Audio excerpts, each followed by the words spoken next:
Will एक magical loser था जो कि एक ऐसी दुनिया में पैदा हुआ था जिसमें मैजिक ही सब कुछ है। इस दुनिया में बिना मैजिक टैलेंट वाले लोगों को स्लेव से भी बदतर ट्रीट किया जाता है। वो हमेशा सहमा सा और अकेला रहता था, पर फिर भी उसकी एक बचपन की दोस्त थी जिससे वो प्यार करता था, पर वो भी उसे आथू कह के चली गई। इसके बावजूद भी वो प्रेस्टिजियस यूनिवर्सिटी में एडमिशन लेता है ताकि वो अपनी क्रश को वापस से जीत सके, पर वहाँ सारे स्टूडेंट्स उसे बुली करने लगते हैं। पर उसकी दुनिया बदल जाती है जब हेडमास्टर उसे दिखाते हैं कि वो एक नेचुरल वॉरियर है और उसके हाथ में जादू की छड़ी नहीं बल्कि तलवार होनी चाहिए। जिसके बाद विल कड़ी ट्रेनिंग करता है ताकि वो दुनिया में सबसे स्ट्रॉन्ग बन सके। वो एक हाई लेवल डंजन में जाता है जहाँ वो एक जायंट मॉन्स्टर से लड़ता है जो कि मैजिक स्पेल्स का यूज कर सकते हैं, पर वो उसके अटैक को डॉज कर लेता है और वो अपनी स्पीड और ताकत का यूज करके तलवार से उस मॉन्स्टर को बड़ी ही बुरी तरह से हरा देता है। अगली सुबह वो क्लासरूम में बड़ा ही थका हारा जाता है जहाँ की उनका प्रोफेसर जिनका नाम एडवर्ड है वो उन्हें एल्केमी सिखाते हैं कि कैसे वो सल्फर को प्रोड्यूस कर सकते हैं जो कि एक्सप्लोसिव्स को बनाने में काम आता है। एडवर्ड नोटिस करता है कि विल पीछे सो रहा है और उसे आवाज लगाता है, पर विल तो गहरी नींद में पड़ा था और वो खर्राटे लेके सोता रहता है। तभी एडवर्ड चिल्ला के उसका नाम बुलाता है जिससे डर के वो खड़ा हो जाता है। एडवर्ड उसे पास बुलाता है और उसे दिखाने को कहता है जो उसने अभी अभी पढ़ाया, और बेचारे को पूरे क्लास के सामने खड़ा होकर उस प्रोसेस को दिखाना पड़ा। एडवर्ड कहता है कि ये बहुत आसान है, उसे बस थोड़ी सी फ्लेम्स बनानी है और सल्फर वहाँ बन जाएगा। विल घबराए वो अपनी वॉन्ड को निकालता है और फ्लेम वाली स्पेल को कास्ट करता है, पर जैसा कि तुम समझ गए थे उसमें से एक चिंगारी भी नहीं निकलती। ये देख के सभी स्टूडेंट्स उस पर हंसने लगते हैं। एडवर्ड पूरी क्लास को शांत कराता है और कहता है कि तुम एक मामूली सा स्पेल भी यूज नहीं कर सकते। कोई बंदा थियोरी में इतना अच्छा और मैजिक में जमई नल्ला कैसे हो सकता है? मुझे तो समझ नहीं आता तुम एकेडमी में सिलेक्ट कैसे हो गए। तभी ये पान की थूक जिसका कि नाम सियोन है वो अपनी वॉन्ड को उसकी तरफ पॉइंट करता है और एक पावरफुल फ्लिंग मैजिक उनकी तरफ फेंकता है जिससे वो चीज पूरी तरह से जल जाती है और वहाँ सल्फर बन जाता है। एडवर्ड चिल्लाता है कि मेरी परमिशन के बिना यहाँ तुम कुछ नहीं करोगे, और एक पावरफुल मैजिक से वहाँ बहुत सारा सल्फर बना देता है और कहता है कि इस दुनिया में मैजिक ही सब कुछ है। इस दुनिया को मैजिक ही रूल करता है। जिसके पास जितना मैजिक होता है वो उतना ही ज्यादा स्ट्रॉन्ग होता है। इस दुनिया में जादूगर ही हीरो माने जाते हैं और इस एकेडमी में मैजिकल टैलेंट को ही सबसे ज्यादा वैल्यू दी जाती है। तो भले ही आपके पास दुनिया भर का नॉलेज हो, पर अगर आप मैजिक यूज नहीं कर सकते तो इस एकेडमी में आपकी कोई जगह नहीं है। ये लोग जितना जल्दी समझ जाए उनके लिए उतना ही अच्छा होगा। क्लास खत्म होने के बाद विल बाहर खड़ा था, तभी सियान और उसके दो पंटर उसके पास आते हैं। सियोन कहता है कि यहाँ रहकर तुमसे कुछ नहीं होने वाला, एक काम करो स्कूल से ड्रॉप आउट कर जाओ, मेरे घर में झाड़ू पोछे पे रख लूंगा तुम्हें। तभी उनकी क्लासमेट और विल की बचपन की दोस्त को लाकर उसे रोक देती है और सियोन को उसे अकेला छोड़ने को कहती है क्योंकि वो उससे और उसके दो कौड़ी के गुंडों से बहुत ज्यादा अच्छा है। लेकिन सियोन हंसता है और कहता है कि काइंडनेस और हार्डवर्क से इस दुनिया में कुछ नहीं हो सकता, और ये चश्मिश मैगिया वॉन्डर बनने का सपना देखता है। और वो वहाँ से जाते वक्त कहता है कि तुम्हें सच में प्रोफेसर एडवर्ड की बात मान लेनी चाहिए और स्कूल से जितना जल्दी हो सके निकल जाओ। कोल विल से कहती है कि वो इन चीजों के बारे में ज्यादा ना सोचे, और प्रोफेसर एडवर्ड भी फालतू की बकबक करते हैं, पर विल को अब इन सब चीजों की आदत हो चुकी है और वो आसमान को देखते हुए कहता है कि ये कितना सुंदर दिख रहा है। अब हमें पता चलता है कि कई सालों पहले ह्यूमंस एक अंधेरे की लेयर के नीचे ट्रैप थे और उन्होंने कभी सन को देखा ही नहीं था, और उस टाइम वो सारी दुनिया कुछ भयानक स्पिरिट से डरती थी जिन्होंने उस डार्कनेस में उन्हें ट्रैप कर दिया था। पर तभी 5 महान जादूगर उन एविल स्पिरिट्स के खिलाफ खड़े हो जाते हैं जिन्होंने एक भयानक लड़ाई के बाद सभी एविल स्पिरिट्स को हरा दिया था और ह्यूमंस को अंधेरे से मुक्त कर दिया। और तब जाकर ह्यूमंस ने पहली बार देखा था कि आखिर आसमान दिखता कैसा है। तब से उन 5 मेजेस को मागिया वॉन्डर कहा जाने लगा और अब ये टाइटल दुनिया के सबसे ताकतवर मेजेस को दिया जाता है। कोल कहती है कि तुम्हें क्या लगता है वो हमें देख रही होगी? विल कहता है कि हाँ, वो हमें खिड़की से जरूर देख रही है। तभी विल अपने बचपन की दोस्त एल्फी से किया गया प्रॉमिस याद करता है जो कि उसे मागिया वैंडर्स की स्टोरी बुक दिखाया करती थी, और उन्होंने एक दूसरे से वादा किया था कि वो साथ में किसी दिन मागिया वॉन्डर बनेंगे। एल्फी ने अपना प्रॉमिस पूरा कर दिया क्योंकि उसमें मैजिक टैलेंट कूट कूट के भरा था। वो बड़ी ही जल्दी ऊपर चलती गई और दुनिया की सबसे यंगेस्ट मागिया वॉन्डर बनी, जिसके बाद वो डिवाइन टावर में रहने लगी। वहीं विल बिल्कुल नल्ला निकला। उसकी परफॉर्मेंस एवरेज से भी घटिया थी और उसे बस उसका प्रॉमिस ही आगे खींच रहा था। इसके थोड़ी देर बाद वो प्रोफेसर वॉक से मिलने जाता है जो कि उस पर चिल्लाने लगते हैं जब उन्हें पता लगता है कि ये चश्मिश अकेले ही लेवल 7 डंजन में गया था। वो उससे कहते हैं कि अगर तुम्हारी हरकतें ऐसे ही रही तो एक दिन तुम्हारा चश्मा ही डंजन से बाहर आएगा, तुम्हारा शरीर नहीं। विल जमीन पर गिर के उससे माफी मांगता है और पूछता है कि क्या मुझे क्रेडिट मिलेगा या नहीं। वॉक लंबी सांस छोड़ता है और उसकी मेहनत के लिए उसे 2 क्रेडिट्स दे देता है, जो सुन के वो बड़ा खुश होता है। तभी वॉक उससे पूछता है कि क्या तुमने अभी भी मागिया वॉन्डर बनने के सपने को नहीं छोड़ा है, क्योंकि अगर तुम थोड़ा सा भी चांस चाहते हो वॉन्डर बनने का तो तुम्हें हाई इंस्टीट्यूट में एडमिशन लेना होगा, और ऐसा करने के लिए तुम्हें बहुत सारे क्रेडिट्स की जरूरत पड़ेगी और ये क्रेडिट्स तुम्हें हर फील्ड में चाहिए, राइटिंग, स्पेल वर्क और फाइटिंग में भी। अगर वो कभी मैजिक यूज ही नहीं कर सका तो उसे स्पेल वर्क में क्रेडिट नहीं मिलेंगे, तो चाहे वो बाकी दो में जितने भी क्रेडिट्स इकट्ठा कर ले वो कभी भी आगे जाने के लिए काफी नहीं होंगे। विल कहता है कि चाहे कुछ भी हो जाए वो हार नहीं मानेगा। वो कहता है पहले तो तुम्हें ग्रेजुएट करना होगा और इसके लिए तुम्हें इस हफ्ते के अंदर अंदर 4 क्रेडिट्स को इकट्ठा करना होगा। ये सुन के विल हैरान हो जाता है और धड़ाधड़ उन मॉन्स्टर्स को ढूंढने लगता है जिनसे उसे जल्दी 4 क्रेडिट्स मिल जाएं। तभी वॉक उसे बताता है कि 6th फ्लोर पे एक वेस्करविल नाम का मॉन्स्टर है जिसे कि अभी तक किसी ने नहीं हराया था। ये सुन के विल जाकर उसे गले लगा लेता है और खुशी से उनका शुक्रिया अदा करने लगता है। पर ये सारी बातें बाहर खड़ा पान की थूक सुन लेता है और खुद उस डंजन में जाने लगता है ताकि वो विल के पहुंचने से पहले उसे हरा सके और वो नल्ला बेरोजगार स्कूल से निकल जाए। रात को विल डंजन के अंदर चला जाता है और वो साथ में अपने फैमिलियर किकी को भी लेकर आया था। वो कहता है कि मैं बड़ा खुश हूँ क्योंकि फाइनली मुझे 4 क्रेडिट्स मिलने वाले हैं और सबसे अच्छी बात ये है कि मैं पहले भी बास्करविल मॉन्स्टर से लड़ चुका हूँ। ये सुन के किकी दुखी हो जाती है क्योंकि पिछली बार जब वो बास्करविल से लड़े थे बेचारी किकी भून गई थी। तो विल उससे कहता है कि फिक्र मत करो, हम इस बार उसकी फायर ब्रेथ का ध्यान रखेंगे और किकी से कहता है कि वो अपनी नाक का यूज करके उस मॉन्स्टर का पता लगाए। वहीं सियोन और उसके पंटर भी डंजन में आ रखे हैं। सियोन कहता है कि उस जैसे लूजर को अकेडमी में रहने का कोई हक नहीं है, तो हमें उससे पहले इस मॉन्स्टर को हराना होगा ताकि उसके क्रेडिट्स पूरे ना हो सके और उसे अकेडमी से निकाल दिया जाए। तभी एक पंटर कहता है क्या तुम्हें लगता है कि ये अच्छा आइडिया है? 6th फ्लोर पर हम तीनों का अकेले आना काफी खतरनाक हो सकता है। सियोन कहता है तुम्हें पता भी है तुम किससे बात कर रहे हो? वो घबरा जाता है और कहता है कि माफ करना, मैं तो बस ऐसे ही कह रहा था। आगे सियोन कहता है कि उस जैसे मैजिकलेस लूजर को इस अकेडमी में होने का कोई हक नहीं है। तभी वहाँ एक मॉन्स्टर आ जाता है और सियोन के एक पंटर को ऐसा मुक्का मारता है कि वो बिना सीमेंट के दीवार में अनारकली बन जाता है। वहीं सियोन अभी भी शौक में है और उसे समझ नहीं आ रहा कि वो करे क्या, और जो बेचारा वॉर्न कर रहा था उसकी फटी पड़ी है और वो एक बागड़ बिल्ले जैसा चिल्लाने लगता है। ये चीख विल तक पहुंच जाती है। ये सुनते ही विल बड़ी ही तेजी से उसकी तरफ दौड़ने लगता है। उसे फिक्र हो रही थी कि किसी को चोट न लग जाए और जब वो वहां पहुंचता है वो सियोन को देखता है जो कि मॉन्स्टर पे फायर ब्लास्ट से हमला कर रहा था और इससे मॉन्स्टर को खरोच भी नहीं आ रही थी। विल तुरंत ही उस मॉन्स्टर को पहचान जाता है जो कि एक सेंटिनल था। वो एक बहुत ही रेयर मॉन्स्टर है जिसे मारने पर 10 क्रेडिट्स मिलते हैं, पर उसे इस लेवल के डंजन पर नहीं होना चाहिए। वो देखता है कि सियोन का मैजिक उसके लिए कुछ भी नहीं है और वो मॉन्स्टर उसके सारे हमलों को झेलता हुआ बस आगे बढ़ता रहता है और धीरे धीरे सियोन की हालत बुरी होती जा रही थी। वो उसकी मदद करने की सोचता है पर तभी वो याद करता है कि सियोन कितना चूजे किस्म का इंसान है। वो सोचता है कि इस जैसे को तो यहीं छोड़कर चले जाना चाहिए, पर तभी उसे एल्फी की बात याद आती है जिसने उससे कहा था कि वो सबसे काइंड और ब्रेव इंसान है और उसे वो ग्लासेस गिफ्ट में दिए थे। वो कहता है कि तुम गलत थी एल्फी, मैं बहुत ही घटिया इंसान हूँ जो कि सिर्फ तुम्हारे पास पहुंचना चाहता है और इतना काबिल बनना चाहता है कि वो तुम्हारी स्वॉर्ड बन सके। तभी जब वो मॉन्स्टर सियोन पर हमला करने वाला था विल तेजी से आकर उसकी स्वॉर्ड को रोक देता है। वहीं दूसरी तरफ प्रोफेसर एडवर्ड प्रोफेसर वॉक के पास आते हैं और कहते हैं कि सियोन और उसके पंटर बिना परमिशन के डंजन में घुस चुके हैं, तो जल्दी से अपने फैमिलियर को उनके पीछे भेजो। वॉक पूछता है कि वो किस फ्लोर पर गए हैं। एडवर्ड बताता है कि वो सभी 6th फ्लोर पर गए हैं। तो वॉक कहता है कि हमें इसकी कोई जरूरत नहीं है क्योंकि विल पहले ही वहां जा चुका है। जिसके बाद वो अपने क्रिस्टल के जरिए विल की लड़ाई को देखने लगते हैं और वो देखते हैं कि विल उस मॉन्स्टर को बड़ी ही कड़ी टक्कर दे रहा है। वो बड़ी ही तेजी से मूव करता हुआ उसके सभी अटैक्स को ब्लॉक कर रहा है और ऐसे ही वो अपने अगले हमले से उसकी एक उंगली काट देता है। गुस्से में वो मॉन्स्टर विल पर हमला कर देता है पर विल उसके अटैक को डॉच कर लेता है और वो उसके पत्थरों के हमलों को भी बड़ी ही आसानी से डॉच कर रहा था। विल बड़ी ही तेजी से मॉन्स्टर के चारों तरफ कूदता है और उसकी पीठ पर पहुंच जाता है और सीधा उसकी गर्दन में तलवार घुसा देता है। मॉन्स्टर उससे बचने के लिए इधर उधर हिलने लगता है। वहीं सियोन को समझ नहीं आ रहा था कि ये नल्ला उसे कैसे हरा पा रहा है। वहीं एडवर्ड भी ये सब देखकर हैरान था। वॉक बताता है कि विल एक आउटकास्ट है जिसके पास किसी भी मेज से ज्यादा ताकत है। उसका शरीर किसी भी डॉर्फ से ज्यादा मजबूत है और उसकी ऑब्जर्वेशन स्किल्स ऐसी है कि वो किसी भी अटैक को एक बार ही देखकर याद कर सकता है। वहीं दूसरी तरफ विल उसके अटैक पैटर्न को समझ चुका था और वो उसके अटैक्स को डॉज करता हुआ उसके एक हाथ को काट देता है। प्रोफेसर वॉक कहते हैं कि ये बात सच है कि विल मैजिक को यूज नहीं कर सकता, पर मैजिक की दुनिया में वो अकेला ही एक स्वॉर्ड्समैन है और उसकी तलवार लाइट जितनी तेज है। विल उस मॉन्स्टर की तलवार को उठा लेता है और वो मॉन्स्टर अपने मैजिक स्पेल से उसके ऊपर हमला कर देता है, पर विल उसके अटैक को उस स्वॉर्ड से ब्लॉक कर देता है और एक ही स्लाइस से उस मॉन्स्टर के टुकड़े कर देता है। इसके बाद विल सियोन के पास जाता है और उसकी तरफ मदद का हाथ बढ़ाता है जो कि अभी भी शॉक में था, पर ये सब देख के एडवर्ड का दिमाग खराब हो चुका था और वो चिल्लाता है कि एक मैजिकलेस लूजर कभी भी एक मैजिशियन से ज्यादा ताकतवर नहीं हो सकता और वॉक के ऑफिस से चला जाता है। प्रोफेसर वॉक विल से नाराज पास थे, पर फिर भी उसे 10 क्रेडिट्स मिल जाते हैं, जो सुन के विल बहुत ज्यादा खुश हो जाता है। इसके बाद हम 5 साल पहले का सीन देखते हैं। सभी लोग मैजिक ना होने की वजह से विल का मजाक उड़ा रहे थे। एक लड़का कहता है कि आखिरकार इसे एकेडमी में जगह ही क्यों दी गई है। तभी एक लड़की कहती है कि एकेडमी को लेडी एल्फी को यहाँ लाना था, इसलिए विल को चारे की तरह यहाँ एडमिशन दे दिया गया, क्योंकि वो दोनों बेस्ट फ्रेंड्स हैं। पर अब तो इसकी कोई जरूरत नहीं है, क्योंकि लेडी एल्फी तो मैगी वॉन्डर बन चुकी है। अब तो इसे बाहर निकाल ही दिया जाएगा। प्रोफेसर वोक और विल हेडमास्टर से मिलने जाते हैं। हेडमास्टर विल के हाथों में एक स्वॉर्ड दे देती है और उस पर मैजिक से हमला कर देती है, पर विल अपनी तलवार से ही उसके सारे मैजिक को काट देता है। ये देखकर वोक शॉक रह जाता है और हेडमास्टर हंसते हुए कहती है ये इस एकेडमी में रह सकता है। वो कहता है कि क्या ऐसा करना ठीक होगा, इसे तो कोई मैजिक यूज करना आता ही नहीं। हेडमास्टर कहती है कि तुमने ठीक कहा, पर ये देखने में मजा आएगा कि आखिर ये स्वॉर्ड एक मैजिक वॉन्ड की जगह कैसे लेती है। तभी विल कहता है कि क्या अगर मैं इस एकेडमी में पढ़ूंगा तो मैं डिवाइन टावर तक पहुंच सकता हूँ? क्या मैं इतना ताकतवर बन सकता हूँ कि मुझे एल्फी को फिर से मिलने का मौका मिले? हेडमास्टर कहती है कि तुम्हें उसके लिए बहुत ज्यादा मेहनत करनी पड़ेगी और चाहे कुछ भी हो जाए हार मत मानना। इसके बाद प्रेजेंट में विल क्लास में पहुंचा हुआ था, जहाँ प्रोफेसर वोक बता रहे थे टावर पर चढ़ने के लिए आपको अपर इंस्टीट्यूट में जाना होगा, जिसके बाद टावर के टॉप फ्लोर पर पहुंचकर आप मागिया वॉन्डर बन सकते हो। पर यह तभी मुमकिन है जब तुम अपर इंस्टीट्यूट में हाईएस्ट सीट ऑफ लर्निंग के लिए सिलेक्ट हो जाओ। वहां तक पहुंचने के 2 तरीके हैं। पहला कि आप नए तरीके का मैजिक इन्वेंट करो और दूसरा ये कि आपको 70 to 100 या फिर उससे ज्यादा क्रेडिट्स इस एकेडमी में हासिल करने होंगे। बहुत कम लोग ऐसे हैं जो नया मैजिक इन्वेंट करके मागिया वॉन्डर बने हैं, इसलिए सभी लोग दूसरा मेथड ही चूज करते हैं। तुम लोग तो अपर इंस्टीट्यूट में जाने का सोचना छोड़ ही दो। मुझे तो लगता है तुम ग्रेजुएट भी रेंग कर होने वाले हो, इसलिए मैं तुम्हें फिर से बहुत सारे पुराने लेसन्स पढ़ने को दूंगा। ये सुन के सभी स्टूडेंट्स रोने लगते हैं। बाहर कोल विल से कहती है लगता है प्रोफेसर वोक आज कुछ ज्यादा ही भड़के थे। विल कहता है कि हाँ, उन्होंने हमसे बहुत सारे लेसन्स रिपीट करवाए और दुनिया भर का होमवर्क भी दे दिया, क्योंकि उनके पास राइटिंग में क्रेडिट कम थे, ऑब्वियसली विल को छोड़कर। कोल कहती है कि उसे प्रोफेसर वोक अच्छे लगते हैं, क्योंकि वो कम से कम स्टूडेंट्स की मदद करना तो चाहते हैं। अगर उनकी जगह एडवर्ड होता तो वो स्टूडेंट्स को फेल होने देते। तभी उन्हें कुछ शोर सुनाई देता है। जब वो वहाँ जाते हैं वो सियोन और उसके पंटरों को देखते हैं, जो कि चिल्ला कर सभी को बता रहे थे कि सियोन ने उस सेंटिनल मॉन्स्टर को अकेले ही हराया था। ये सुन के सभी स्टूडेंट्स हैरान हो जाते हैं और उसकी ताकत के लिए उसकी तारीफ करते हैं, पर वो काफी परेशान दिख रहा था, क्योंकि सिर्फ वही है जो कि उस डंजन की सच्चाई को जानता है कि उस मॉन्स्टर को विल ने हराया था और उस टाइम पे सियोन की तो फटी पड़ी थी। तभी वो अपने सामने विल को देखता है। उससे देखते ही वो गुस्से से भर जाता है और सभी को धक्का देते हुए उसका कॉलर पकड़ लेता है। वो चिल्लाता है कि जो उस दिन हुआ वो सच नहीं हो सकता, क्योंकि तुमसे बड़ा लूजर मैंने आज तक नहीं देखा। कोल तुरंत ही उसकी मदद के लिए वहाँ पहुंच जाती है और सियोन से कहती है कि इसे छोड़ दो। सियोन अपने दांत पीसता है और गुस्से में उसे छोड़कर वहाँ से चला जाता है। कोल पूछती है कि तुम दोनों के बीच क्या हुआ था, पर विल झूठ कह देता है कि कुछ भी नहीं। वहीं दूसरी तरफ एडवर्ड हेडमास्टर के ऑफिस में जाता है और कहता है कि विल को एकेडमी से जल्द ही बाहर निकाल देना चाहिए। हेडमास्टर बस स्माइल करती है और पूछती है कि तुम ऐसा क्यों सोचते हो। एड कहता है कि विल एक मैजिकलेस वॉरियर है, पर फिर भी वो मैजिशियन से बेटर बनने की कोशिश कर रहा है। मैजिक एकेडमी में एक वॉरियर को रहने का कोई हक नहीं है, पर ग्रैंड मास्टर कहती है कि उसके 6th और फाइनल ईयर में उसे बाहर निकालना बहुत बुरा होगा। इसके बाद वो एक रजिस्टर निकालती है जिसमें स्टूडेंट्स की इन्फॉर्मेशन होती है और उसकी डिटेल्स को रिवील करते हुए कहती है कि उसकी राइटिंग में बहुत अच्छे मार्क्स हैं और बिना मैजिक के भी वो कंसिस्टेंटली क्रेडिट्स इकट्ठा करता रहा है। वो कहती है कि विल एक आउटस्टैंडिंग स्टूडेंट है, क्योंकि ना केवल वो बाकी स्टूडेंट्स के साथ कीप अप कर रहा है, वो कई स्टूडेंट से बेहतर कर रहा है, वो भी बिना मैजिक के। वो भले ही मागिया वंडर ना बन सके, पर वो एक स्कॉलर या हीलर बन सकता है। इस एकेडमी की जिम्मेदारी है कि वो ऐसे टैलेंटेड स्टूडेंट्स को आगे बढ़ने का मौका दे। पर एडवर्ड कहता है कि प्रॉब्लम तो ये है कि वो मागिया वंडर ही बनना चाहता है। हेडमास्टर कहती हैं कि ये प्रॉब्लम तो है, तो चलिए आप उसका टेस्ट ले लीजिए, क्योंकि आप उसकी सच्चाई के बारे में जानते ही हैं, तो आप ही पता लगाइए कि क्या वो एक मागिया वंडर बनने के लायक है भी या नहीं। अगर वो इस टेस्ट में पास नहीं होता है तो आप जो चाहे वो कर सकते हैं। एडवर्ड कहता है कि आप श्योर हैं? मैं प्रोफेसर वोक की तरह उस पर दया नहीं दिखाऊंगा। पर हेडमास्टर कहते हैं कि मैं श्योर हूँ, आप जो चाहे वो कर सकते हैं, क्योंकि आप मागिया वंडर के बारे में सबसे ज्यादा जानते हैं। इसके बाद हम कोल को देखते हैं, जो कि मैजिक से विल का लॉकर खोलती है और पूछती है कि क्या तुमने अभी भी उस तलवार को वहीं रखा है। विल कहता है कि एकेडमी में स्वॉर्ड यूज करने की परमिशन नहीं है, और अगर मैं रूम में चला जाता हूँ तो मेरा रूममेट वहाँ से वापस आने नहीं देता। कोल कहती है लगता है तुम और रोस्टी काफी करीब आ चुके हो। इसके बाद वो दोनों लाइब्रेरी में पहुंच जाते हैं। विल तुरंत ही हिस्ट्री ऑफ मैजिक और बाकी के रेसेस के बारे में पढ़ने लगता है। कोल कहती है कि तुम राइटिंग में ऑलरेडी सबसे बेस्ट हो, तो तुम्हें इतनी मेहनत करने की कोई जरूरत नहीं है। विल कहता है कि मैं जानता हूँ, पर मुझे ऐसा करना ही होगा, क्योंकि अगर मेरा एक भी क्रेडिट कम हुआ तो मैं अपर इंस्टीट्यूट में नहीं जा पाऊंगा, और वैसे भी मैं ड्वार्फ्स को कुछ ज्यादा ही अच्छे से समझ सकता हूँ। उन्होंने एक साथ मिलकर काफी सारे जादूगरों से लड़ाई की थी और प्रोफेसर वोक ने उसे बताया था कि कभी भी हार ना मानना मैजिक से भी ज्यादा ताकतवर होता है। तभी वहाँ एडवर्ड आ जाता है और विल को स्पेल हॉल में बुलाता है। वहाँ जाकर एडवर्ड कहता है, तुम्हें बार बार स्पेल वर्क में फेल होते देखना बहुत मुश्किल है, इसलिए मैं तुम्हारी आज एक्स्ट्रा क्लास लूंगा। वो कहता है कि मैं तुम्हारा टेस्ट लेने जा रहा हूँ। अगर तुमने मुझ पर एक भी अटैक लैंड कर दिया तो मैं तुम्हें स्पेल वर्क के 5 क्रेडिट्स दूंगा, पर अगर तुम फेल हो गए तो तुम्हें स्कूल से बाहर निकाल दिया जाएगा। तभी एड विल के नीचे एक मैजिकल सर्कल बना देता है। वहीं दूसरी तरफ हेडमास्टर वोक को बुलाती है और उसे जो जो चल रहा है उसके बारे में बताती है। वो उसके लिए एक टीवी सा बना देती है जहाँ वोक विल को एडवर्ड से लड़ता हुआ देखकर हैरान हो जाता है। वो अपने नीचे के मैजिक सर्कल्स को डॉच कर रहा था जो एक्सप्लोड हो रहे थे, लेकिन एडवर्ड उसका पीछा जारी रखता है और उस पर लगातार मैजिक से हमला करता है। विल बड़ी ही मुश्किल से उसके अटैक से बच पा रहा था। वो ये सब रोकने को कहता है। ये बहुत अनफेयर है क्योंकि एडवर्ड किंगडम के सबसे ताकतवर मेजेस में से एक है और वो लगभग एक मागिया वांडर बन ही चुके थे। तभी विल प्रोफेसर का एक और हमला डॉच करता है और इतना भागता भागता वो थक चुका है। तभी विल बहुत ही तेजी से वहां से मूव करता है और उनके पीछे से जाकर लात मारने की कोशिश करता है, पर एडवर्ड का मैजिकल बैरियर उसे रोक देता है और उसे हवा में उछाल कर उस पर हमला कर देता है। इससे विल के मुंह से खून बाहर आता है और उसका चश्मा भी टूट जाता है। विल कहता है कि ये तो कोई मंत्र भी नहीं पढ़ रहे, ऊपर से इनकी स्पेल कास्टिंग बहुत ज्यादा फास्ट है, मैं इन पर हमला आखिर करूं कैसे। तभी की वहां से चली जाती है और एडवर्ड कहता है, अब मैं सिर्फ 2 ही स्पेल यूज करूंगा, पहला स्पेल तुम्हें जलाने के लिए और दूसरा स्पेल तुम्हारे अटैक से मुझे बचाने के लिए। और आगे कहता है कि अगर तुम 1000 स्पेल्स याद नहीं रख सकते तो एक ही स्पेल को इतना मास्टर कर लो कि उसके सामने कोई भी स्पेल ना टिक सके। एडवर्ड एक ही स्पेल को बहुत बार कास्ट कर देता है जिससे वो एक ही साथ काफी बड़े एरिया को कवर कर सकता है। विल उससे बचने के लिए वहां से भागने लगता है, पर इतने सारे अटैक से वो भी नहीं बच सकता था और उन हमलों की वजह से विल की काफी बुरी हालत हो जाती है। विल सोच रहा था कि वो अपनी स्वॉर्ड के बिना नहीं जीत सकता। वहीं कोल सोच रही थी काश विल ठीक हो, कहीं प्रोफेसर एडवर्ड उसे अकेले में टॉर्चर तो नहीं कर रहे। तभी की जख्मी हालत में उसके पास पहुंचती है और विल के लॉकर की तरफ इशारा करती है। कोल समझ जाती है कि विल किसी खतरे में है और वो उसका लॉकर खोल देती है। वहीं एग्जाम हॉल में विल जमीन पर पड़ा हुआ है और एडवर्ड कह रहा था कि मागिया वांडर जादूगरों की दुनिया में सबसे टॉप पर होते हैं, तो अगर तुम मुझे छू भी नहीं सकते तो वहां तक पहुंचने के बारे में सोच भी कैसे सकते हो। चलो मैं तुमसे ड्वार्फ की बैटल के बारे में एक क्वेश्चन पूछता हूँ। तुम्हें याद है ना कि उन ड्वार्फ्स ने 10,000 लोगों की आर्मी खड़ी की थी। क्या तुम मुझे बता सकते हो कि उन्हें हराने के लिए कितने मेजेस लगे थे? उन्हें हराने के लिए सिर्फ एक मेज लगा था। 10,000 ड्वार्फ्स सिर्फ एक मेज से हार गए। मैजिक वॉन्ड हमेशा ही एक स्वॉर्ड से ज्यादा ताकतवर रही है। ये दुनिया ऐसे ही चलती आई है और चलती रहेगी, तो बेहतर यही होगा कि तुम अपने सपने को भूल जाओ। विल कहता है कि चाहे कुछ भी हो जाए वो मागिया वांडर बनकर रहेगा। एडवर्ड को समझ नहीं आता कि उसकी जिद का कारण क्या है। विल कहता है कि मैं उस लड़की तक पहुंचना चाहता हूँ जिससे मैं प्यार करता हूँ और मैंने जो एल्फी से वादा किया था वो मैं पूरा कर रहूंगा। सुन के एडवर्ड हैरान हो जाता है और कहता है, मुझे तो लगा था तुम वॉरियर हो, पर तुम तो सिंप निकले। इससे ज्यादा हूतिया रीजन तो मैं सोच भी नहीं सकता था। विल कहता है कि ये रीजन आपके लिए बेकार होगा, पर मेरे लिए आगे बढ़ने का जिंदगी में सिर्फ यही रीजन है। तभी कोल विल को उसकी तलवार दे देती है जिससे विल कैच कर लेता है, जिसके बाद प्रोफेसर उस पर हमला करना फिर से शुरू कर देता है, पर वो ये देख के हैरान हो जाता है कि विल उसके मैजिक अटैक को काट सकता था। ये देख के प्रोफेसर भड़क जाता है और विल को चारों तरफ से आग से घेर देता है। वहीं अपने प्रोफेसर को इतना भड़का हुआ देखकर विल डर जाता है। तभी एडवर्ड उस पर हमला कर देता है, पर विल अपनी पूरी स्पीड से उसके सभी हमले से बच रहा था और इसी दौरान वो ड्वार्फ किंग को याद कर रहा था जिसने बैटल में सभी को खो दिया था, लेकिन फिर भी वो लड़ता रहा और मागिया वांडर को एक जोरदार पंच मारा था।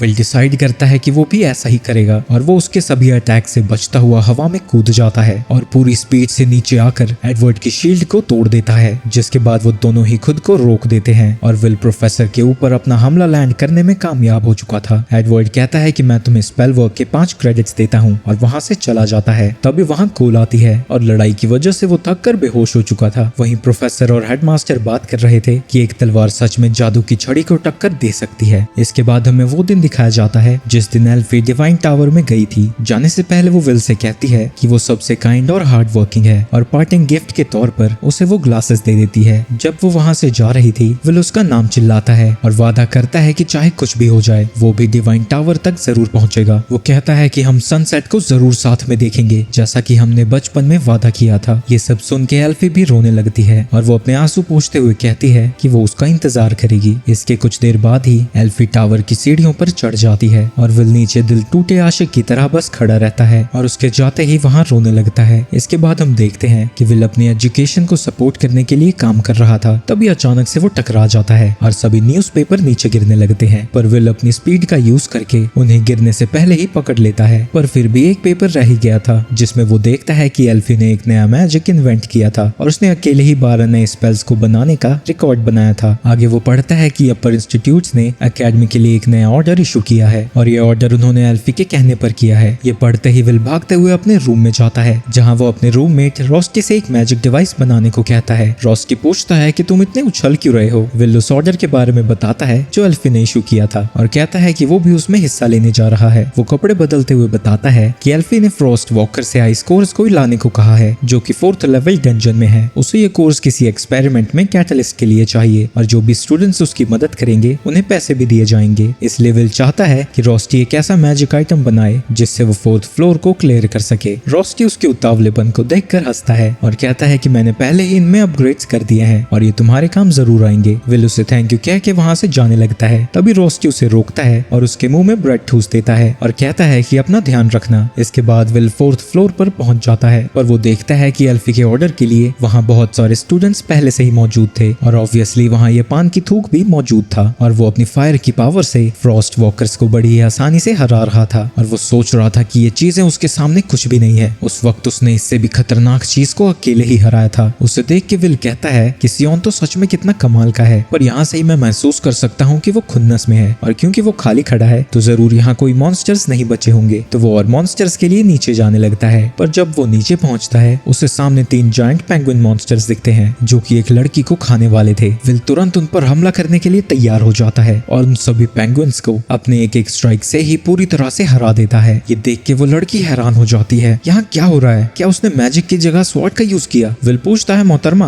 आप ठीक है, जिसके बाद वो दोनों एक दूसरे को अपना नाम बताते हैं। उस लड़की का नाम आइरिस है और वो 4th ईयर स्टूडेंट है। इसी दौरान वो एक लेक्चर दे रहा है कि नई तरीके के स्पेल्स को बनाना कितनी बड़ी बात है, क्योंकि इतना करना ही एक मेज के लिए काफी है मागिया वॉन्डर बनने के लिए। जो भी नया मैजिक स्पेल बनाता है उस स्पेल का नाम उसके क्रिएटर पर ही रखा जाता है और अगर तुम जैसे चिलगोजे भी ऐसा कर सकते हो तो हिस्ट्री में तुम्हारा नाम लिख दिया जाएगा। ये सुन के सभी स्टूडेंट्स बात करने लगते हैं कि ये कितना मुश्किल है क्योंकि सिर्फ टॉप 0.1% ही ऐसा कर सकते हैं। तभी रोज प्रोफेसर से पूछती है एल्फी जिसने 12 नए मैजिक्स बनाए हैं क्या वो कमाल की है। वो कहता है कि वो इतनी कमाल की है कि हम सब सोच भी नहीं सकते। एल्फी के पहले तो कोई सोच भी नहीं सकता था कि कोई अकेला इंसान 12 नए मैजिक को डेवलप कर सकता है। इसी वजह से हिस्ट्री में उसे ग्रेटेस्ट मेज कहा जाएगा। कोल कहती है कि जिस बचपन के दोस्त का पीछा विल कर रहा है वो तो सच में कितनी कमाल की है। उसके एक ऑर्डर के पीछे सारे स्टूडेंट्स लग चुके हैं। ये सुन के रोज कहती है लगता है किसी को जलन हो रही है, क्या तुम्हें लगता है कि विल की बचपन की दोस्त विल को तुमसे छीन लेगी। तभी कोल चिल्लाती है कि ऐसा कुछ नहीं है। इसके बाद हम डंजन में देखते हैं जहाँ विल उससे पूछ रहा था कि क्या तुम मेरे साथ अनकंफर्टेबल फील नहीं कर रही, क्योंकि जैसा तुमने कहा मैं नो टैलेंट हूँ तो मेरे साथ तुम्हें थोड़ा अजीब नहीं लग रहा। आइरिस कहती है कि भला वो अपने सेवियर के बारे में ऐसा क्यों सोचेगी, भले ही उसके पास मैजिक ना हो पर वो टैलेंटेड तो बहुत है और इसलिए वो उसकी रिस्पेक्ट करती है। इसके बाद वो बताती है कि वो भी यहाँ एल्फी के ऑर्डर पर आई है और वो भी आसमान को रोकने में मागिया वॉन्डर्स की मदद करना चाहती है। तभी विल कहता है कि इस दुनिया में किसी ने भी असली आसमान को नहीं देखा है। जो वो सभी आसमान देखते हैं वो एक बैरियर है जो 5 मागिया वॉन्डर्स ने अपने मैजिक से बनाया है ताकि वो इन्वेडर से अपनी दुनिया को बचा सके। कहा जाता है कि अगर बैरियर गिर जाता है तो दुनिया में फिर से अंधेरा छा जाएगा और हर तरफ तबाही मच जाएगी। इसलिए जो स्टूडेंट्स यहाँ ऑर्डर पर आए हैं वो बस इसलिए नहीं आए ताकि वो एक मागिया वॉन्डर के थोड़े करीब जा सके, बल्कि वो इसलिए आए हैं ताकि वो अपने आसमान को ऐसे ही रख सकें। इसके बाद आइरिस उसे बताती है कि वो एल्फी से पहले मिल चुकी है। एक बार वो डंजन के अंदर फंस चुकी थी और मॉन्स्टर्स ने उसे चारों तरफ से घेर लिया था, पर उसी वक्त एल्फी ने आकर उसे बचा लिया था। जिसके बाद वो एक्साइटेड होकर कहने लगती है उसके बाद हमने बहुत सारी चीजों के बारे में बात की, इसलिए उनका ऑर्डर सुनते ही मैं यहाँ दौड़ी चली आई, पर मुझे यहाँ एक भी फ्रॉस्ट वॉकर नहीं मिला। लगता है सभी ने उन्हें हरा दिया है। मेरा सर्च मैजिक भी किसी को ढूंढ नहीं पा रहा है। उसी दौरान की विल को बुलाती है। आइरिस उससे जाके पूछती है कि क्या हुआ। विल बताता है कि फ्रॉस्ट मॉन्स्टर्स जहाँ से भी गुजरते हैं वहाँ आइस शार्ड्स को छोड़कर जाते हैं, पर जो उनका साइज होता है यहाँ पर उससे वो दुगने साइज का है। इसका मतलब यहाँ एक बहुत ही पावरफुल फ्रॉस्ट वॉकर है और इसलिए तुम्हारा सर्च मैजिक भी उसे डिटेक्ट नहीं कर पा रहा। इतना कह के वो आगे जाने लगता है। तभी आइरिस कहती है पर आप तो मैजिक यूज नहीं कर सकते, तो आपको इन सब के बारे में कैसे पता। विल कहता है कि सब कुछ मैजिक नहीं होता और मेरे पास ऐसी चीजों का बहुत एक्सपीरियंस है और नॉलेज भी। तभी वो जायंट मॉन्स्टर उन पे हमला कर देता है और विल आइरिस को हटाकर वहाँ से बचा लेता है। आइरिस उस मॉन्स्टर को देखकर पहचान जाती है। वो एक फ्रॉस्ट रेक्स है जो कि एक फ्रॉस्ट वॉकर का सबसे हाईएस्ट इवॉल्व्ड फॉर्म है। वो मॉन्स्टर बड़ी ही जोर से चिल्लाता है और आइरिस रियलाइज करती है कि उस मॉन्स्टर को मारने पे 6 क्रेडिट्स मिलते हैं, यानी वो बहुत खतरनाक है। इसी दौरान रेक्स एक आइस बीम को चार्ज करता है और उनके ऊपर हमला कर देता है। विल वहां से खुद को बचा लेता है और जहां उसकी बीम गई थी वहां नोकीली आइस बन जाती है। विल आयरिस को छोड़कर उससे लड़ने के लिए जाने लगता है, पर आयरिस उसे रोक देती है। वो कहती है कि फिजिकल अटैक्स उस मॉन्स्टर पर काम नहीं करते, जो भी चीज इसे टच करती है वो इंस्टेंटली फ्रीज हो जाएगी। विल कहता है कि चिंता मत करो, मैंने पहले भी कई बार इस मॉन्स्टर को हराया है। इतना कह के वो रेक्स की तरफ दौड़ने लगता है और उसके अटैक को डॉज करने के लिए कूद जाता है। वो उसके पीछे कूदकर उसके नीचे स्लाइड करता है और जब उसे विल नहीं दिख रहा था,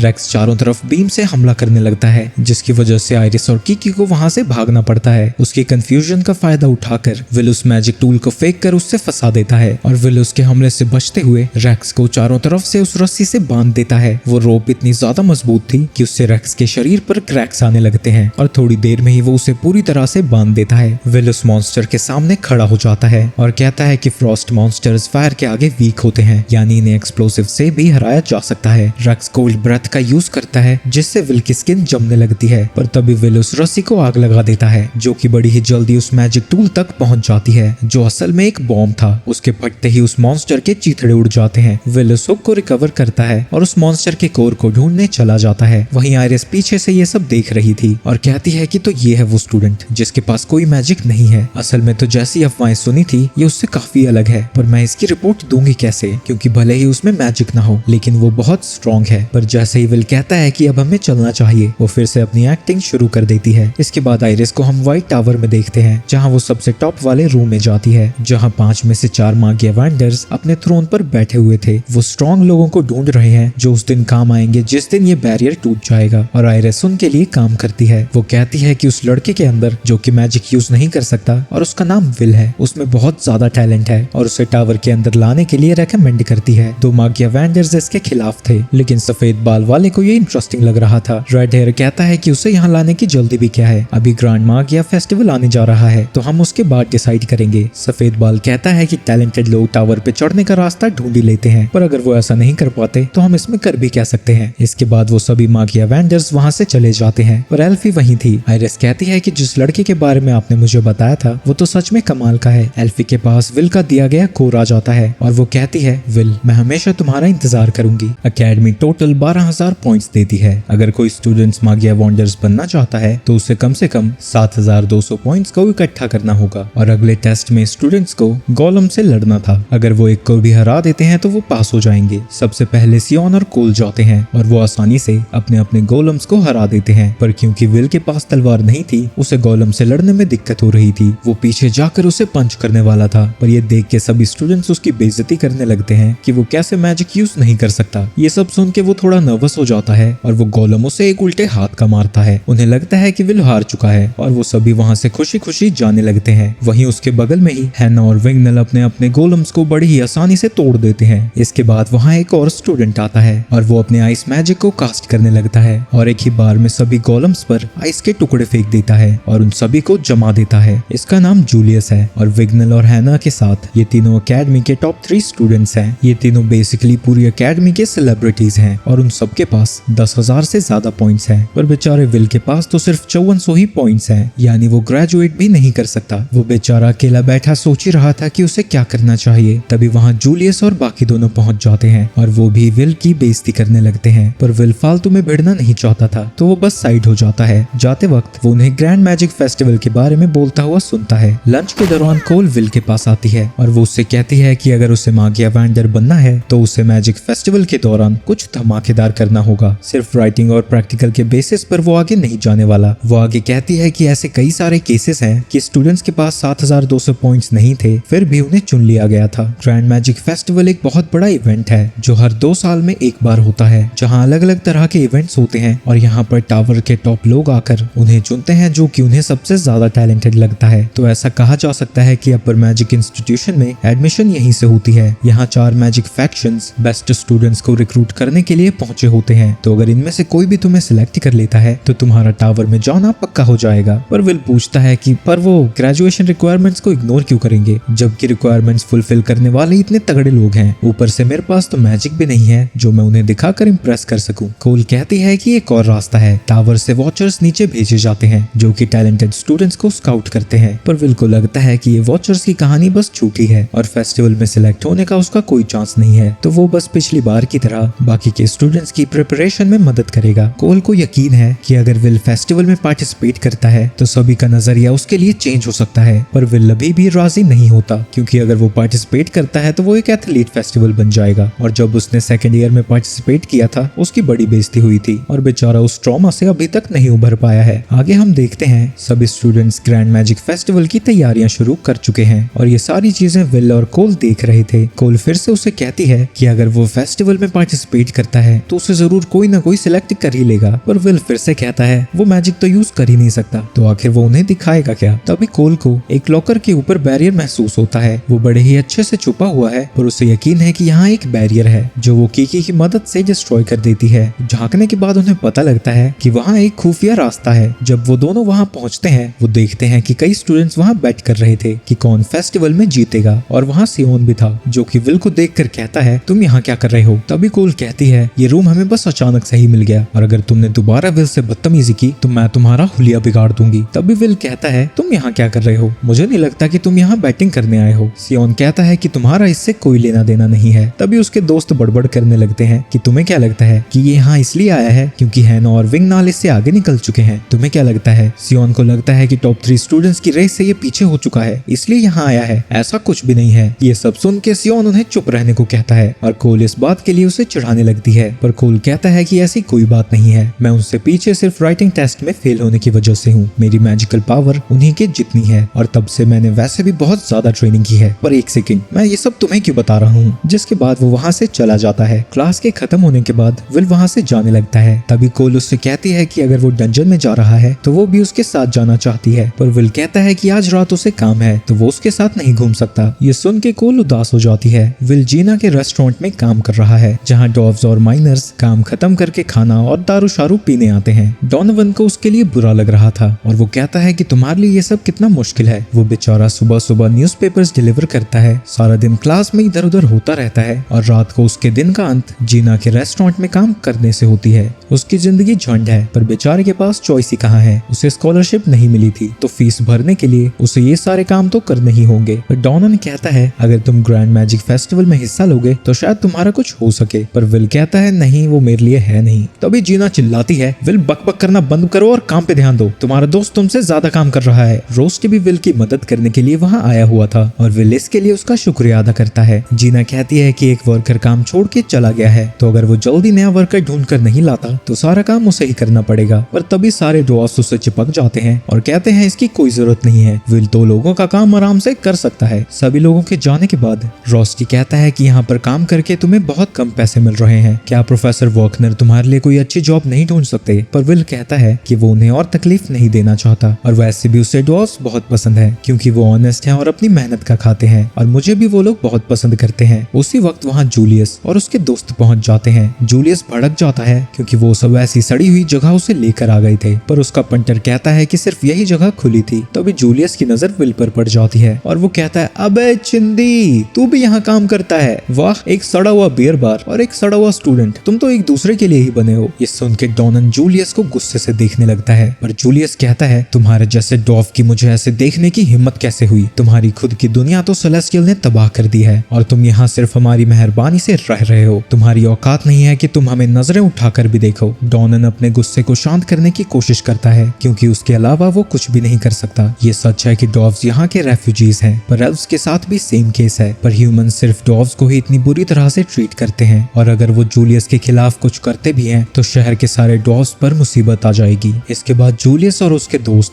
डॉव्स का मजाक उड़ाने लगते हैं, पर धीरे धीरे उनकी बक हद से आगे चली जाती है। तो विल उनके पास जाता है और जूलियस से कहता है कि जो भी अनशन तुमने बका है उसके लिए डॉव्स से माफी मांगो। जो हम ये सब खाना खा रहे हैं वो सब डॉव्स की ही मेहरबानी है, वो इतनी मुश्किल सिचुएशन के बावजूद भी खुश रहना जानते हैं। जूलियस कहता है वाह, एक लूजर दूसरे लूजर को समझ सकता है, कितनी नई बात है। और जैसा कि मैंने पहले कहा था ये खाना बेकार है। जूलियस के दोस्त विल को धमकाने के लिए वहाँ खड़े हो जाते हैं, पर विल उनके कॉलर्स को पकड़कर जमीन पे पटक देता है जिससे वो दोनों ही बेहोश हो जाते हैं। पर इसकी वजह से कुछ बेर जूलियस के ऊपर गिर जाता है और इससे वो खुद की बेइज्जती की तरह देखता है और वो विल को ऐसे जाने नहीं दे सकता था। वो आसपास की सभी चीजों को जमाने लगता है और वो अपनी वॉन्ड निकाल कर उस पर हमला करना शुरू कर देता है। विल को उसके सभी अटैक्स को डॉज करना पड़ रहा था क्योंकि ना ही उसके पास स्वॉर्ड थी और ये जगह भी काफी छोटी है, जिसकी वजह से जूलियस उसे अपने आइस से एक दीवार के कोने में दबा देता है। जूलियस उसे पूरी तरह से जमाने ही वाला था। वहीं रोस्टी भी विल की मदद करने के लिए तैयार है, पर जूलियस उसे मारने से पहले उसे टॉर्चर करने लगता है। लेकिन वो देखता है कि विल जरा भी घबराया हुआ नहीं था, तो जूलियस का मन बदल जाता है और वो कहता है कि मैं तुम्हें यहाँ नहीं मारूंगा, तुम ग्रैंड मैजिक फेस्टिवल में हिस्सा लो जहाँ मैं तुम्हें सभी के सामने तुम्हारी असली औकात दिखा सकूं। विल उसके आइस से आजाद हो जाता है और उसकी छड़ी को पकड़कर कहता है ठीक है, मैं पार्टिसिपेट करूंगा। जूलियस कहता है कि अगर वो जीता तो विल खुद ही हमेशा के लिए स्कूल से बाहर चला जाएगा और विल कहता है कि अगर वो जीता तो जूलियस को सभी डॉर्फ से माफी मांगनी होगी। इसके बाद ग्रैंड मैजिक फेस्टिवल का दिन आ जाता है। फायर फैक्शन का हेड अपने क्रू से कहता है कि अपनी आंखें चील जैसी टिका कर रखो कि कोई अच्छा स्टूडेंट हमसे मिस ना हो जाए। सबसे पहला इवेंट ड्रैगन रेस का है, जहाँ सभी फैक्शंस सभी स्टूडेंट्स पर नजर रख रहे हैं और स्टूडेंट्स भी इवेंट्स को एंजॉय कर रहे हैं। वहीं उस स्टेडियम में सिर्फ टावर से नहीं बल्कि बाहर से भी लोग आए हैं ताकि वो टैलेंटेड स्टूडेंट्स को जल्दी से जल्दी लपेट सकें। वहीं दूसरी तरफ सियोन बड़ा खुश है क्योंकि वो क्राउन अटैक में पार्टिसिपेट कर रहा है और उसे ऐसा करने के लिए कोल ने पूछा था और वो इसलिए खुश था क्योंकि उसे लगता है कि वो आखिरकार विल को छोड़कर एक स्ट्रॉन्ग मैजिशियन यानी उसके पास आ चुकी है। और जैसे ही वो चेंजिंग रूम में पहुंचता है वहाँ विल था। उसे देख के वो कहता है ये यहाँ क्या कर रहा है। कोल बताती है कि क्राउन अटैक में पार्टिसिपेट करने के लिए उन्हें 21,000 क्रेडिट्स चाहिए, पर क्योंकि उनके पास मिलाकर भी उतने नहीं होते तो इसीलिए वो इसके लिए सियोन की मदद चाहते हैं। विल उससे माफी मांगता है कि उसकी वजह से सियोन को भी इसमें इन्वॉल्व होना पड़ रहा है। सियोन भड़क जाता है, आखिरकार मैं इसके साथ टीम अप क्यों करूं और तुम इतने हाई लेवल कंपटीशन में हिस्सा ही क्यों ले रहे हो। उसी वक्त वहां से जूलियस गुजरता है और विल और जूलियस एक दूसरे को गुस्से में घूरने लगते हैं। इससे सियोन की ईगो पर एक बार और चोट लगती है। वो सोचता है कि आखिरकार ये मुझे क्यों नहीं देख रहा, ये मुझे इग्नोर कर रहा है। एक बार पहले ही ये मुझे उस मॉन्स्टर को हरा कर नीचा दिखा चुका है और अब क्या ये मुझे देखने लायक भी नहीं समझता। तभी कोल कहती है कि जूलियस और विल के बीच में कुछ पंगा हो गया है, इसलिए विल जूलियस के खिलाफ क्राउन अटैक में हिस्सा लेना चाहता है। जैसे ही अगला इवेंट शुरू होने वाला था, कमेंटेटर माइक सभी का स्वागत करता है और खुद का इंट्रोडक्शन देता है और साथ ही अपने को कमेंटेटर एडवर्ड का। उसे देख के एडवर्ड ज्यादा खुश नहीं है क्योंकि स्कूल में एडवर्ड ही वो प्रोफेसर है जिससे सभी सबसे ज्यादा नफरत करते हैं क्योंकि वो बहुत स्ट्रिक्ट है और ऊपर से डरावना भी, और बेचारे की फटी पड़ी है कहीं फेस्टिवल के बीच में ही वो उसे टपकाना दे। जिसके बाद उस दिन का मेन इवेंट क्राउन अटैक को शुरू कर दिया जाता है, जिसके बाद एल्फ फैक्शन तैयारियां शुरू कर देते हैं। वो स्टेडियम के चारों तरफ बड़े बड़े मैजिक सर्कल्स कास्ट करते हैं जिससे स्टेडियम के आसपास का एरिया पूरा बदल जाता है। पूरा हिस्सा 5 जोन्स में डिवाइडेड है, volcano zone, marshal zone, badland zone, grass zone और आखिर में wood zone. Crown Attack 3 players की टीम में खेला जाएगा जिसमें सभी पार्टिसिपेंट्स जोन के बाहर से शुरू करेंगे और उन्हें सभी मुसीबतों का सामना करते हुए स्टेडियम के अंदर पहुंचना होगा। स्टेडियम के बीचों बीच में एक बड़ा सा क्राउन है और जो भी सबसे पहले उसे ले लेगा वो टीम जीत जाएगी। पर ये एक आम रेस बिल्कुल भी नहीं है। पूरी फील्ड में अलग अलग तरह के ट्रैप्स बना दिए गए हैं जिन्हें कि स्कूल के प्रोफेसर्स ने ही बनाया है। टीम्स सबसे छोटे रास्ते से यहाँ तक आ सकते हैं, पर इसके अलावा वो चाहे तो दूसरी टीम का रास्ता भी रोक सकते हैं। जिसके बाद एडवर्ड आखिरकार कमेंट्री शुरू करता है और कहता है कि इस टेस्ट को इस तरह से डिजाइन किया गया था ताकि टीम्स को टेस्ट किया जा सके कि वो एक डंजन रेड में साथ में कैसे काम कर सकते हैं। माइक कहता है कि बिल्कुल सही कहा, ये एक हाई लेवल कॉन्टेस्ट है और अगर स्कूल में कोई बैटिंग की जगह होती तो वहाँ से सभी लोगों को पता लग गया होता कि फेवरेट टीम्स विग्नल और जूलियस की है। मैं ये नहीं कह रहा कि बैटिंग की कोई जगह है ऐसी, पर हाँ अगर कोई ऐसी जगह होती तो मैं अपनी सारी सेविंग्स विग्नल पर लगा चुका होता। हाँ, पर इन फेवरेट टीम्स के अलावा एक और टीम है स्क्वाड 6, पर उनसे किसी को भी जरा सी भी उम्मीद नहीं है क्योंकि इस टीम में पूरे स्कूल का सबसे बड़ा धब्बा विल है। विल को पार्टिसिपेट करता हुआ देखकर सभी स्टूडेंट्स हंसने लगते हैं। इसके बाद सभी टीम्स स्टार्टिंग पोजीशन पर जाने लगती है। प्रोफेसर वॉकनर उससे पूछते हैं क्या तुम सच में इसमें पार्टिसिपेट कर रहे हो, मैंने तुम्हें मना किया था ना। पर विल कुछ ज्यादा ही सीरियस है और कहता है कि माफ करना, पर चाहे लोग मुझ पर जितना भी हंसे मैं इस कंपटीशन को जीतने की पूरी कोशिश करूंगा, और फिर वहां से चला जाता है। जिसके बाद क्राउन इवेंट कंपटीशन को शुरू कर दिया जाता है और सभी टीम्स अंदर जाने लगती हैं। उन सभी टीम्स के सामने वही गोलम्स आ जाते हैं जिन्हें हराकर उन टीम्स को आगे जाना था। विल अपनी पूरी स्पीड से गोलम्स की तरफ जाने लगता है। ये देखकर स्टूडेंट्स हंसने लगते हैं, क्या ये मरना चाहता है, इसकी हालत तो हमने उस टेस्ट में पहले ही देख रखी है, ये बेचारा हड्डियां तोड़वा कर आएगा। तभी विल कोल की मदद मांगता है जो कि उसके हाथों में एक गॉन्टलेट बना देती है। जिसके बाद विल एक ही पंच मारता है जिससे उसके पीछे खड़े सारे गोलम्स ताश के पत्तों की तरह गिरते हुए चले जाते हैं और विल की असली ताकत को देखकर वहां खड़े सभी लोगों का मुंह खुला का खुला रह जाता है। वहीं वर्कनर को पहले से ही पता था कि ऐसा होने ही वाला है। सियोन कहती है कि जब जब तक विल इस मैजिक गॉन्टलेट से हमला करेगा वो किसी भी रूल को ब्रेक नहीं कर रहा होगा, क्योंकि वो बाहर से कोई स्वॉर्ड नहीं लेकर आया है और वो गॉन्टलेट कोल ने बनाया है। वहीं माइक चिल्लाने लगता है, मुझे यकीन नहीं होता कि जो सबसे पहले आगे निकला है वो विल है। ये सब देख के सियोन पुरानी बातों को याद करने लगता है। वो सोचता है कि जब विल ने मुझे उस मॉन्स्टर से बचाया था मैं चाहता था कि मैं मर जाऊं, तो मैंने जब तक ट्रेन किया जब तक कि मुझे ऐसा नहीं महसूस हुआ कि मैं मर जाऊंगा, और अपनी सारी लिमिट्स को क्रॉस कर गया, जिससे मेरी ताकत कहीं ज्यादा बढ़ गई। पर इसके बावजूद भी ये मुझसे अभी तक आगे है। इसके बाद विल की टीम बैडलैंड्स तक पहुंच जाती है, जहाँ के ट्रैप्स एक्टिवेट होकर उन सभी के ऊपर पत्थर फेंकने लगते हैं। पर वो जमीन पे एक जोरदार मुक्का मारता है, जिससे एक पत्थर की दीवार सामने आ जाती है जो ट्रैप्स के सभी अटैक्स को ब्लॉक कर देती है। जिसके बाद वो फिर से एक ऊंची छलांग लगाता है और कोल की मदद मांगता है, जिसके बाद कोल दर्जनों स्वॉर्ड समन कर देती है, जिन्हें विल उठा कर उन ट्रैप पर फेंकने लगता है, और जो ट्रैप्स नीचे थे उन्हें भी तलवार से स्लैश कर देता है। माइक ये सब देख के एक्साइटेड हो जाता है और कहता है, आखिरकार ये सब हो क्या रहा है? विली की टीम बैडलैंड से बड़ी जल्दी बाहर निकल चुकी है, ये बाकी टीम से इतनी तेज कैसे है? वो स्टूडेंट्स खुद को दिलासा देते हुए कहते हैं कि ये सारा कमाल कोल के मैजिक की वजह से है। वहीं फायर फैक्शन के लोग भी बड़े इंप्रेस्ड थे, और एडवर्ड कहते हैं कि विल ने बहुत सारे डंजन्स को क्लियर किया है और वो इतनी जल्दी ट्रैप्स का पता लगाकर उन्हें इसलिए गिरा पा रहा है क्योंकि उसे बहुत एक्सपीरियंस है। उसी वक्त आइरिस भी विल को चेयर करने पहुंच जाती है और विल की टीम फिलहाल सबसे आगे है। वहीं दूसरी तरफ बाकी की काफी सारी टीम्स को ट्रैप्स की वजह से प्रॉब्लम्स आ रही है, और ये सब देखकर स्टेडियम में बातें होने लगी है कि क्या विल इस टेस्ट में फर्स्ट आने वाला है। वहीं शोर सुन के जूलियस सोचने लगता है कि स्टेडियम से इतनी ज्यादा आवाज क्यों आ रही है, और वो अपने टीममेट से इसका पता लगाने को कहते हैं। वो डिटेक्ट स्पेल को कास्ट करते हैं, जहां उन्हें पता लगता है कि विल सबसे आगे चल रहा है। उन्हें लगता है कि अगर उन्होंने जल्दी कुछ नहीं किया तो जूलियस हार जाएगा, पर जूलियस के दिमाग में विल से निपटने का पहले से ही एक प्लान बना हुआ है। वहीं दूसरी तरफ विल और उसकी टीम स्टेडियम से पहले के फाइनल जोन में पहुंच चुकी है, जहां एक साथ काफी सारे मैजिक सर्कल्स एक्टिवेट हो जाते हैं। विल तुरंत ही समझ जाता है कि वो सभी एक चेन सर्कल ट्रैप में पकड़े गए हैं, पर विल के पास इससे भी निपटने का मस्त प्लान है। इससे पहले कि वो एक्टिवेट हो जाएं, वो सर्कल्स को ही उखाड़ कर एक दूसरे पर लगा देगा। वो बड़ी ही तेज से सारे स्पेल्स को एक दूसरे पर ही फायर होने देता है, जिससे वो खुद को ही डिस्ट्रॉय कर देते हैं। माइक एक्साइटेडली कहता है कि विल की टीम ने फॉरेस्ट के ट्रैप्स को भी आसानी से तबाह कर दिया है, और वो एडवर्ड को चिढ़ाते हुए कहता है, इसके बारे में आप क्या कहना चाहेंगे? क्योंकि वो एडवर्ड ही था जिसने उन ट्रैप्स को बनाया था। पर एडवर्ड बस गुस्से में है क्योंकि विल इतनी आसानी से उसके ट्रैप से बाहर निकल गया। विल भले ही सबसे आगे हो, पर उसे पता है कि जैसे जैसे वो स्टेडियम के पास पहुंचता जाएगा दूसरी टीम्स उसे रोकने की कोशिश जरूर करेंगी, और सारी टीम्स वुड जोन में आकर जरूर मिलेंगी। तो इसीलिए विल जूलियस से पहले उस जगह पर पहुंचना चाहता है ताकि वो सारे एरियाज को समझ जाए और जूलियस से लड़ते वक्त उसे एडवांटेज मिले। पर उसी वक्त जूलियस उस पर हमला कर देता है। वो हमला उसके शरीर को तो नहीं लगा था, पर उसे देख के वो हैरान था कि इतनी तेजी से आगे आने के बावजूद भी आखिर जूलियस इतना जल्दी वहां तक कैसे पहुंच गया। और उसे अकेला देखकर वो और डर जाता है, क्योंकि ऐसा हो सकता है कि उसकी टीम यहीं कहीं छुपी हो। जूलियस बहुत सारे आइस क्रिस्टल से उनके ऊपर हमला कर देता है। विल उसके सभी हमलों को डॉज कर लेता है और कहता है कि अब उसके पास कोई चॉइस नहीं है, उसे यहीं उससे लड़ना होगा। पर तभी सियोन भी फाइट को ज्वाइन कर लेता है और उसके बनाए हुए सभी आइस को पिघला देता है। पर वो जूलियस पर नहीं विल पर नजरें गड़ाया हुआ था, और इससे पहले कि उसका हमला विल तक पहुंचता कोल एक पत्थर की दीवार खड़ी कर देती है। उसके अटैक की वजह से जंगल में एक जोरदार धमाका होता है, और जब विल लड़खड़ाया हुआ फिर से उठता है वो देखता है कि उसके आसपास का फॉरेस्ट पूरी तरह से जल चुका है। और तभी सियोन जूलियस को यहाँ से जाने को कहता है क्योंकि वो विल से अकेला लड़ना चाहता था। कोल कहती है कि तुम ये कर क्या रहे हो? सियोन कहता है कि मैंने तुम्हारी बात मानी और विल को इवेंट में एंटर करने दिया, पर अब मेरे रिवॉर्ड का टाइम हो चुका है, और विल को 1-on-1 बैटल के लिए चैलेंज कर देता है। विल उससे पूछता है कि आखिर तुम ये कर क्या रहे हो और आखिरकार यहीं क्यों लड़ना है तुमने? पर सियोन उसके किसी भी सवाल का जवाब देना नहीं चाहता और उसके ऊपर एक वार्निंग शॉट फायर करता है। कोल सियोन को रोकने जाने लगती है, पर जूलियस अभी भी जिंदा था और वो उसके रास्ते को रोक देता है। कोल को मुसीबत में देखकर विल उसकी मदद करना चाहता है, पर सियोन बिना लड़ाई के उसे कहीं नहीं जाने देना चाहता। सियोन उसके ऊपर फायर बॉल से हमला कर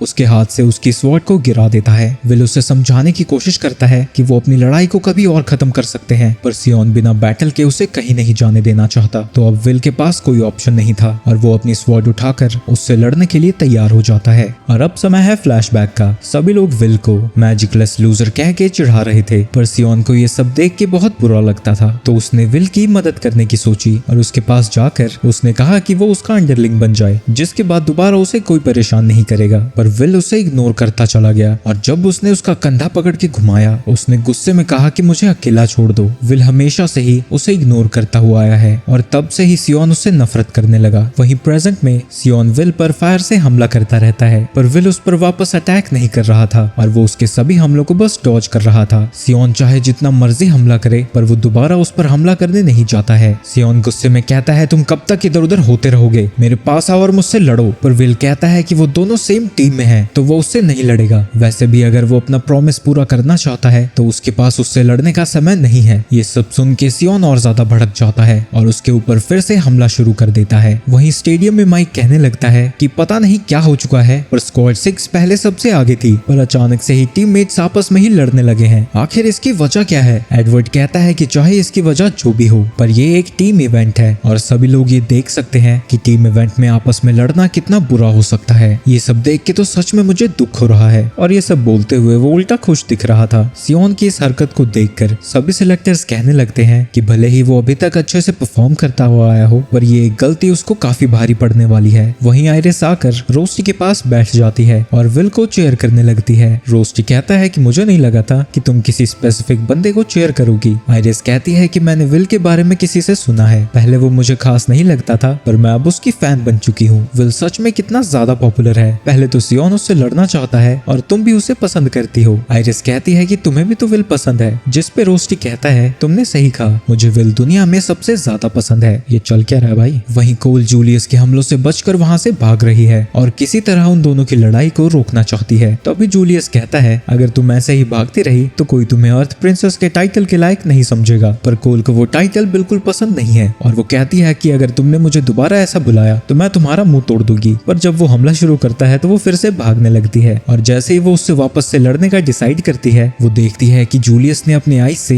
एक ट्रैप को एक्टिवेट कर दिया था, जो कि उसके नीचे ही एक्सप्लोड हो जाता है। वहीं स्टेडियम में बैठे स्टूडेंट्स ये देख के हैरान हो जाते हैं कि जूलियस एक जगह नहीं बल्कि हर जगह है और वो सभी टीम्स का रास्ता रोकने के लिए पहुंचा हुआ है और वो विंगनल के सामने भी आकर खड़ा हो जाता है। पर विंगनल बस उसके ऊपर एक हमला करता है और हमें पता चलता है कि वो असली जूलियस नहीं था, बल्कि वो बर्फ से बनाया हुआ एक क्लोन है। वहीं ये सब देख के माइक खुश हो जाता है और कहता है कि स्क्वाड 12 ने जूलियस को हरा दिया है। मेरी जिंदगी की सेविंग्स बिल्कुल सही जगह लगी है। वहीं 2 एल्व्स जिन्होंने जोन्स को सेट करने में मदद किया था, वो विंगनल के बारे में बात कर रहे थे और मास्क वाली लड़की कहती है कि जितना हमने सोचा था, ना ही ये उससे बेहतर कर रहा है ना ही उससे बुरा, पर वो बेचारी वहां से वापस जाना चाहती है क्योंकि वो मेरी तरह इंट्रोवर्ट है और 5 से ज्यादा लोगों के बीच होते ही उसकी हालत खराब होने लगती है और वहां तो स्टेडियम पूरा का पूरा भरा हुआ था, तो वो बेचारी तो मरना चाहती थी। वहीं सियोन के दोस्त भी समझ नहीं पा रहे हैं कि आखिर वो इतने गुस्से में है क्यों और मैजिक फेस्टिवल के दौरान ही उसने विल से लड़ाई क्यों छेड़ दी जबकि वो जीत के इतने करीब थे। वहीं सियोन सोच रहा था कि आखिर विल मेरे पीछे ही क्यों पड़ा है और अब हम विल के नजरिए से वही फ्लैशबैक देखते हैं जहां जब वो चुपचाप पढ़ाई कर रहा था, सभी स्टूडेंट्स उसे परेशान करने लगते हैं और विल सोचने लगता है कि मैंने तुम्हारा क्या बिगाड़ा है, आखिर तुम मुझे परेशान क्यों करते रहते हो, क्यों नीचा दिखाना चाहते हो। मुझसे बेहतर कोई नहीं जानता कि मैं कितना यूजलेस हूँ, इसलिए मैंने कभी किसी को खुद को एक्सेप्ट करने को नहीं कहा, इसलिए प्लीज मुझे अकेला छोड़ दो। मैं अपनी नजरें अपने गोल पे से नहीं हटा सकता, मुझे हर हाल में एल्फी तक पहुंचना ही होगा। वहीं प्रेजेंट में सियोन अपने फैल्कन गार्डियन को बुला लेता है जो कि विल पर हमला करने जाता है। विल उसके पंख को काटकर सीधा सियोन पर हमला करना चाहता है, पर उस गार्डियन की रिजनरेशन बहुत तेज थी और वो तुरंत ही रिकवर होके वापस आने लगता है और वो समझ जाता है कि उसे गार्डियन के कोर को डिस्ट्रॉय करना होगा। तभी विल उस गार्डियन के हमले को डॉज करता है, पर उसके तुरंत बाद ही सियोन भी उसके ऊपर अटैक कर देता है, जिसे वो अपने गॉन्टलेट से रोकने की कोशिश करता है और वो सोचने लगता है कि गार्डियंस का यूज तो सिर्फ एक डिस्ट्रैक्शन के तौर पर किया जाता है ताकि स्पेल्स और अपने पावरफुल अटैक को चार्ज किया जा सके, पर यहाँ तो मेरे चारों तरफ से मुझ पर हमला हो रहा है। वहीं उस गार्डियन को देखकर सभी लोग इम्प्रेस हो जाते हैं और एडवर्ड कहता है कि सियोन तो स्टूडेंट लेवल से काफी ऊपर जा चुका है। वहीं फायर फैक्शन का लीडर कह रहा था कि इसे पता था कि सियोन गार्डियन को समन कर सकता है और यहाँ तक कि उसे इतनी प्रिसाइसली मूव भी कर सकता है। ये आखिर है कौन? तो उसका साथी बताता है कि ये सियोन अल्स्टर है जो कि house Ulster master of flame magic का बेटा है। वहीं विल रियलाइज करता है कि सियोन पहले से ज्यादा ताकतवर है, पर वो कहता है कि आखिर तुम ये सब क्यों कर रहे हो, हमारे पास लड़ने का कोई रीजन नहीं है। तुम्हें सच में लगता है कोई रीजन नहीं है? मैंने कितनी बार तुम्हें नीचा दिखाया है, सबके सामने तुम्हारा मजाक उड़ाया है, इसके बाद भी तुम्हारे दिल में मेरे लिए जरा सी भी नफरत नहीं है। मैं तुमसे बहुत ज्यादा नफरत करता हूँ और तुम्हें नहीं पता मेरा कितनी बार तुमसे बदला लेने का मन किया है, पर मुझे अभी जूलियस को हराना है। तुम्हारे साथ लड़ने का मेरे पास टाइम नहीं है। तुम्हारी शक्ल देखकर ही मुझे गुस्सा आता है। तुम्हारे पास जरा भी मैजिक नहीं है, पर फिर भी तुम हार नहीं नहीं मानते, पर उससे ज्यादा मुझे गुस्सा ये देख कर आता है कि तुम मुझे कभी नहीं देखते, हमेशा तुम्हारी नजरें किसी और पर ही होती हैं। मुझे इग्नोर करना बंद करो, मेरी तरफ देखो और मुझसे लड़ो। तो तुम मेरे बारे में ऐसा सोचते हो। मैंने कभी किसी को नहीं कहा कि वो मुझे एक्सेप्ट करे, क्योंकि मैं जानता था कि वो सेल्फिश होगा, पर दिल से तो मैं हमेशा से ही चाहता था कि कोई मुझे एक्सेप्ट करे। और अगर तुम मुझे एक्नॉलेज कर ही रहे हो तो मैं भी तुम्हारे साथ अपनी पूरी ताकत से लड़ूंगा। आखिरकार तुम मुझे देखने लगे। सियोन अपने स्पेल को कास्ट करने लगता है और विल सोचता है कि मुझे उसके अटैक के अकॉर्डिंग ही आगे बढ़ना होगा। विल उस गार्डियन के साथ साथ काफी सारे मैजिक सर्कल से एक साथ उस पर हमला करने जाता है और उसने लगभग उस पूरे एरिया को कवर ही कर लिया था। पर विल को पहले ही उसके अटैक के पैटर्न का पता लग चुका था और वो उसके सभी हमलों को डॉज करता हुआ आगे बढ़ता रहता है और वो गार्डियन के कोर को काटता हुआ सियोन की तरफ बढ़ने लगता है। सियोन भी उसके ऊपर फायर बॉल से हमला करने वाला था, पर रैन वक्त पर कुल उन दोनों के बीच में एक दीवार खड़ी कर देती है, जिससे बेचारा विल जाकर टकरा जाता है। विल पूछता है कि जूलियस कहाँ गया। सियोन बताती है कि मैंने उसे लात मारी और वो अचानक से ही गायब हो गया। उसे देख के सियोन शर्माने लगता है और कहता है तुमने अपनी हालत देखी है, एक नोबल फैमिली की लड़की ऐसा कैसे घूम सकती है, ये सारी तुम्हारी गलती है, आखिर तुमने अचानक से ही लड़ना क्यों शुरू कर दिया। और वो विल से वहाँ से जाने को कहती है ताकि वो जूलियस को सबक सिखा सके। तभी सियोन कहता है मैं इस लड़ाई के बीच में किसी को भी नहीं आने दूंगा, चाहे वो तुम ही क्यों ना हो। यहाँ बीच में मैं नहीं तुम आए हो। टावर के सामने अच्छा दिखने का विल के पास सिर्फ यही मौका था। तभी विल कोल को अपना कोट पहना देता है और उसे थैंक यू कहकर वहाँ से जाने लगता है। वहीं इसकी वजह से कोल शर्माने लगती है। सियोन उसे रोकने की कोशिश करता है पर विल कहता है कि हम कभी बाद में लड़ेंगे। वहीं जूलियस की टीम स्टेडियम में पहुंच चुकी है और माइक कहता है कि जूलियस स्टेडियम में आ चुका है और उसे रोकने के लिए दूर दूर तक कोई भी नहीं है। तो क्या जूलियस की जीत निश्चित है। वहीं विल पूरी स्पीड से स्टेडियम की तरफ दौड़ रहा है, पर इससे पहले कि जूलियस की टीम क्राउन को निकाल पाती, विल स्टेडियम के ऊपर से छलांग लगाकर स्टेडियम के अंदर एक कूल सी एंट्री लेता है और जूलियस को लड़ाई के लिए चैलेंज कर देता है और जूलियस उसे देख के स्माइल करने लगता है। तो ये वीडियो यहीं समाप्त होती है और क्योंकि इसके एपिसोड्स वीकली आते हैं तो इसका अगला पार्ट 2-3 हफ्ते बाद आएगा, जब कम से कम 3-4 एपिसोड्स रिलीज हो चुके होंगे।